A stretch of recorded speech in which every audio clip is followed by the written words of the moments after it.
Sure. I'm pretty sure it was 2007 because it was right before we got married. We were at Rend Lake at a family reunion, and we were coming back from dinner, and it was out in the cornfield, way out. So it was a ways back to the resort where we were, because the resort was kind of out in the middle of nowhere. The resort was like on the lake. It's like Eagle Creek or something like that. Yeah. So in order to get to that restaurant, we had to drive through the cornfield. Yeah. Because it was just in the middle of nowhere. Yeah. So we followed. It was before GPS. We're following my dad back. He has a lead foot, and his speedometer wasn't working. He was going really fast, which he would also get a kick out of. So we were following him in my brother's car, which was small and not as fast. So we're going way faster than we should be through corn and hills and around curves. Don't know where we're going at that point. And I was up front with my brother, and we were watching the corn. I'm paying a lot of attention because we want to make sure deer didn't jump out. It's August. It can happen. And all of a sudden I'm paying attention to the corn, and up ahead on the left we see this taller than the corn, kind of head and shoulders come out of the corn, and our light hits it and it just backs up again, and it was like a white gray color, and it was very clearly like someone kind of stepping out of the corn, and when the light hit it, backed up. It didn't turn to look at us, it just moved away from the light. But as soon as we saw it, I sucked in air like and my brother goes, "So you saw that?" And I was like, "Yes, I definitely saw that." And we're both like, "Let's just get out of the corn and then when we got back to the hotel, we talked about that we had both seen this thing coming out. And he said, "I thought it was like a head and something coming." He's like, "Then it backed away from us, but it was just very startling." And we both couldn't figure out what it could have been besides. I was in the back seat, but I didn't get to see it. And how tall was it? The head was above the corn. Well, yeah, it's late August, so the corn, if you're familiar with this area, the corn grows really tall. You're talking about maybe 7, taller 8 than feet. Yeah. And it was, the head was above, I would say the corn was at its shoulders is what I remember, and then the head was kind of above it. And it was like it was stepping out and then back in, and so we saw kind of like mid-chest up, but it didn't turn to look at us, but it was definitely that shape. And if I hadn't seen it by myself, I don't know if I'd talk about it because it just feel like it must have been crazy. My brother saw it at the exact same time and saw the exact same thing, so it helps me know that I'm not just. I'm talking about it after it happened, so I was like, okay, I was there, I missed it. But and then they got to see it. Yeah, when he started getting more into Bigfoot stuff, he was like, "They can be gray or white." I was like, "Oh, that's definitely what I saw then," because the only thing that when I saw it, I didn't realize they could be gray or white, and so it was like, the heck did I just see that was furry, but like. That tall. That tall, yes. And covered in hair. Yes. Was it long hair, short hair? Long enough that I didn't see the facial features. I just saw the hair from the side kind of thing. And I remember I'd say longer more than short, but not like puffy. I don't know. It's hairy. Hairy, yeah. And it was the head and shoulder that you mostly saw. Yeah. And this, do you remember the road it was on? No, I could ask. No, I don't know who I'd ask now. Because it was Rend Lake, and it was before GPS, and I didn't drive there because we rode with my brother, and I didn't drive back. And we had no idea where it was going. We just followed our family there, and then we followed my dad back. But it was out. It was a nice restaurant, but it was out in the middle, kind of nowhere. Well, maybe later you can look it up and send me a pin kind of where it was. Sure, yeah. I'm sure I can figure. I definitely know where the resort was. So if I find the resort, I can try to track down what the restaurant was. It was a nice, fancy restaurant, so I know. Okay. There's not that many probably out in that area. Yeah, I'd like to see where that's in relation to this other report I'm going to include in this interview of the gentleman that was fishing with his dad, and the Bigfoot waved at him. That would be cool. Yeah. So I'm going to add this to there. It just kind of corroborates multiple sightings by Rend Lake. Yeah.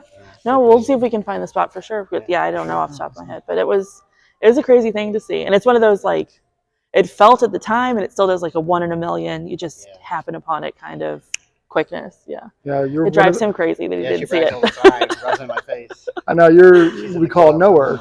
You're a knower now. Yeah. You've seen it, and all of us other ones, we want to see it. Looking in. Yeah. Oh, awesome. Thank you guys. Yeah. Thank you so much. Sure.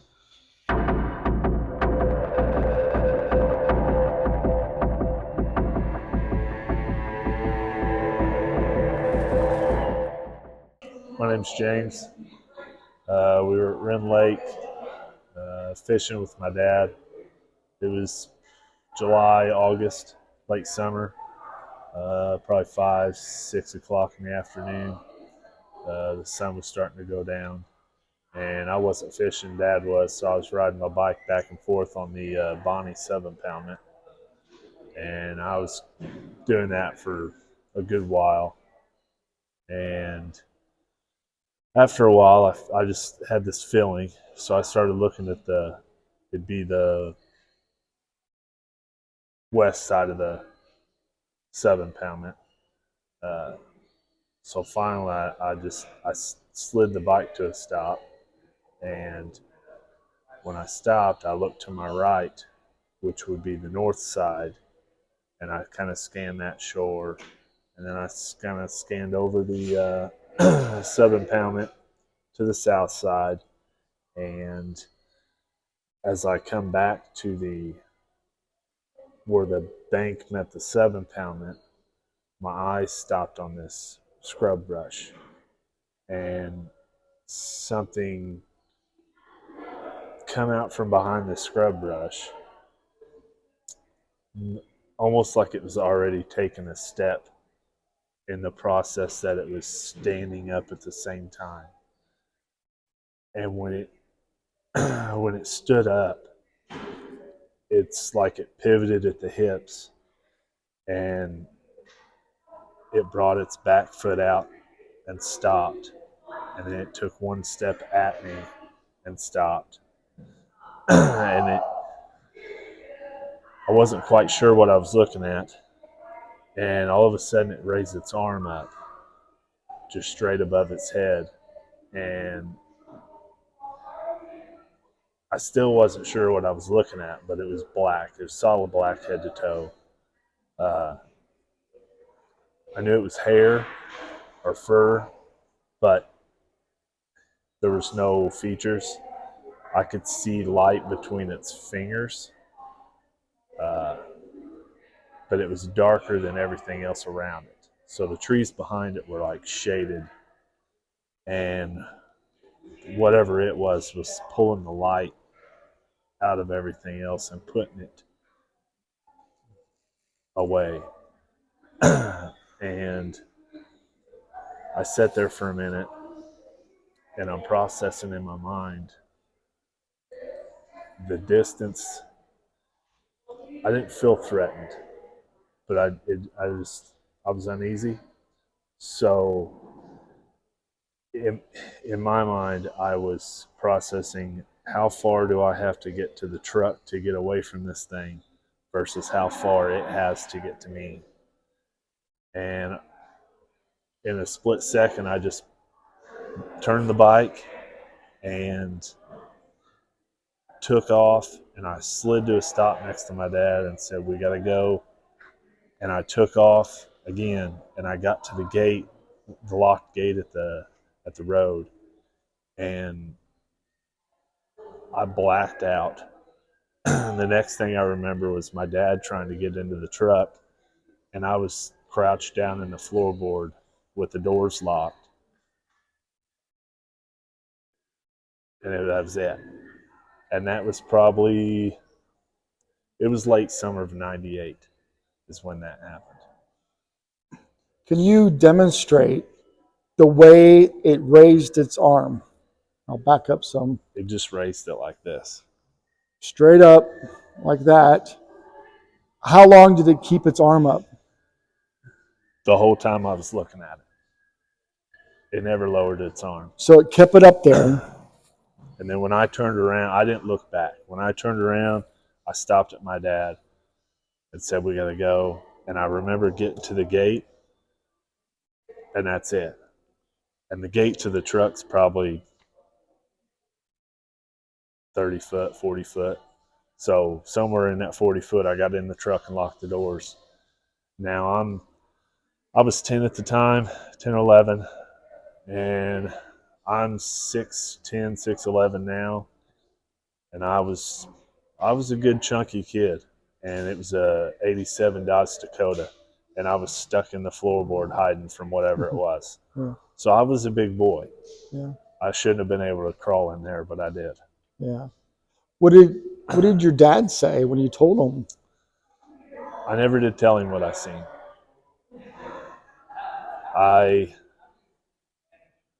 After I met you in Gatlinburg and I told him that I was going to tell you about it, he gave me some, it's like he's seen it or he knew it was there. It wasn't quite, we never talked about seeing anything, but he never made it seem like he didn't believe that I saw something down there. So. But at some point, did you tell him what you saw? No, I never did. You never told him what happened? I never told him what I seen. Did he ask you why you were acting strange? No, he never did. He never, nothing I could ever remember is him asking what happened that day at the lake. Even when I told him that I was going to do the interview with you before, he never asked what I think I saw. He just said, I'm glad you're telling it. So that makes me think that maybe he's seen it. Okay, so he didn't really want to talk about it, it sounds like. I just don't think we ever got into discussion of it because it was never a taboo issue with us. Because I mean, I grew up listening to, Coast to Coast and Right. watching Boggy Creek since I was old enough to watch TV. So we grew up with all that. It's just we never. So this is many years later. Has it ever come up since then? Have you actually told him? So we met in Gatlinburg. What year was that? 20? A couple of years ago. Was it 2020? Was it? I think. It was either 2020 or 2021, whenever you were there. So when we met, and then in 21 he passed away. So we never talked about. Oh, I got you. The Bigfoot situation. I'm sorry to hear that. I do remember in Gatlinburg, I always talk about Howdy in Kentucky. Yes. And people see it raise its arm the same way. And I remember after my presentation, you'd come up to the stage and you were excited to tell me you saw the same thing. Well, I've been holding that in for forever, not necessarily because I was afraid to tell anybody, but just because I didn't quite know what I saw. And even now, I still won't say it was a Bigfoot, but it's hard to find anything else out there that's over 7 foot tall, solid black, and probably 4.5, 5 foot wide. It was massive. And it's standing on two legs. On two legs. It came out mid-stride from behind the bush. The bush was probably 4.5, 5 foot tall.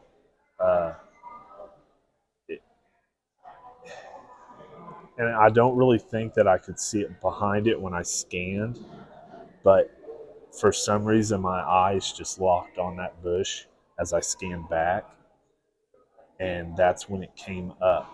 And it's like it already knew I was there, like it was watching. Mm-hmm. So I'm guessing that's why I was getting the feeling that just something was over there just off.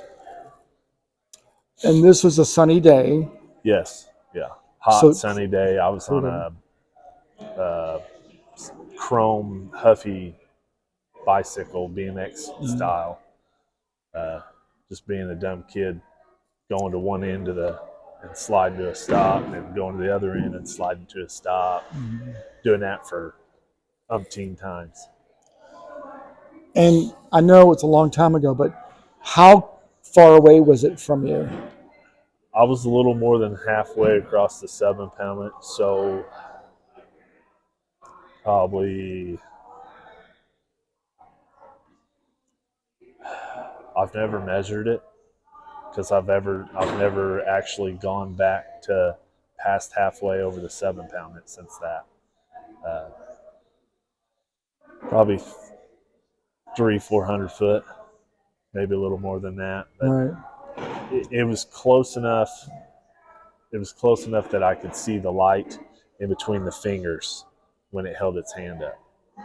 And I know it was a hand because you could see the fingers. Like it wasn't like a paw of the dog or a bear or anything like that. Right. It was, you could tell that they were long and you could see the light through the hair on the fingers. Right. So it sounds fairly far away. Did you happen to see any details of the face? No, it was solid black. So when you think blacker than that. Okay. It's just like it sucked all the light away. Like it was just, when you think of going out in the middle of nowhere at night, you can't see your hand in front of your face. It's darker than that. Right. Yeah. It's it's pretty traumatic for a young boy to see a monster, if you will. And I can see that being something where you're traumatized and you don't want to talk about it with people, even your own dad. And if maybe he knew they were there, and maybe he realized you saw it and just wanted not to talk about it. Like, I know a lot of families sometimes won't talk about things because maybe it's upsetting, maybe you figure it's going to go away. If we don't talk about it, it's going to go away. Who knows the reason. But I'm glad you came forward and shared that. Yeah. Well, I'm glad that you presented that, so I had something in common to bring that out. Because otherwise, I probably wouldn't have told. I told a couple people that I knew real close that I knew were into the subject, Right. and cryptids as a whole, but I never really told anybody else. Yeah, well, I'm glad you came forward in this interview. And today, because we're here in Illinois, I talked to another witness near Rend Lake who saw a gray one step out from behind some corn stalks, which I'm going to share in this video as well. And you mentioned the big muddy monster Yes, nearby. that was mid to late 70s, I believe, is when that was going on. And how far is that from Rend Lake?